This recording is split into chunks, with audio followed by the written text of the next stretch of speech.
నేను రావాలని కానీ నేను వస్తే బాగుంటుందని కానీ ఆయన ఎప్పుడు అడగలేదు, ఆయన గౌరవాలు అడగలేదు. నేనే ఆయన చెప్పాను, రవి నాకు ఇలా రావాలని ఆయన అన్నా కూడా, ఆయన యూత్ బ్రదర్ మీకు ఇబ్బంది అవుతుంది అని ఆయన అన్నా కూడా ప్యూర్లీ నా కాలే. ఆయన వద్దన్నా కూడా అసలు ఎట్లా ఏం లేదు బ్రదర్, నాకు రావాలన్నా నాకు మనస్ఫూర్తిగా రావాలి. నా ఫ్రెండ్స్ అంటూ ఎవరైనా ఉంటే వాళ్ళు ఏ ఫీల్డ్లో ఉన్నా, ఏ పార్టీలో ఉన్నా, నాకు పార్టీకి సంబంధం లేకుండా నా మనసుకు నచ్చిన వాళ్ళు ఎవరైనా ఉంటే, ఎవరు ఏ ఫీల్డ్ అయినా ఉంటే నేను వచ్చి వాళ్ళని సపోర్ట్ చేయడానికి నాకు మనసుకు నచ్చితే చేస్తాం బ్రదర్.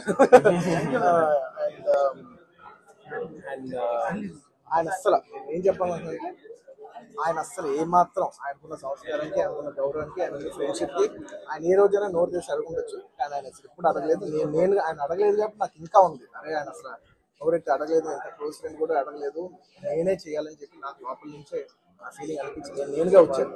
ఆయన కొంచెం అక్కర్లేదు బ్రదర్, మీరు ఇబ్బంది పడతారన్నా కూడా పర్లేదు బ్రదర్, నేను వస్తాను, 100% నా కాల్ నేనే ఆయన సపోర్ట్ చేద్దామని వచ్చాను. ఎందుకంటే ఈ 5 ఏళ్ళలో మేము మామూలుగా చాలా మంది చూస్తుంటాం కదా, 5 ఏళ్ళు మామూలుగా ఏదో ఫస్ట్లో కొంచెం కనబడి ఏదో లాస్ట్లో ఒక సంవత్సరం, లాస్ట్ ఒక 6 నెలలో సంవత్సరం తిరుగుదాం అనే ఒక మైండ్ సెట్ ఉన్నారు.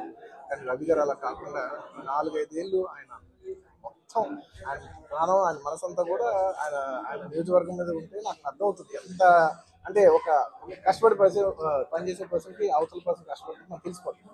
ఇంత సిన్సియర్గా చేసే మనిషికి 100% నేను నిజంగా నేను ఇంకెవరి గురించి నేను ఇంత గ్యారంటీగా చెప్పలేదు. ఈ వ్యక్తి ఇంత కష్టపడ్డా నేను దగ్గర నుంచి కళ్ళారా చూశాను కాబట్టి నేను చెప్పగలను. అలాంటి మా రవి గారు ఇలాంటి ఎన్నెన్నో విజయాలు సాధించాలని మనస్ఫూర్తిగా కోరుకుంటూ, అండ్ అలాగే ప్రజలందరికీ మంచి జరగాలని చూసుకుంటూ సెలవు.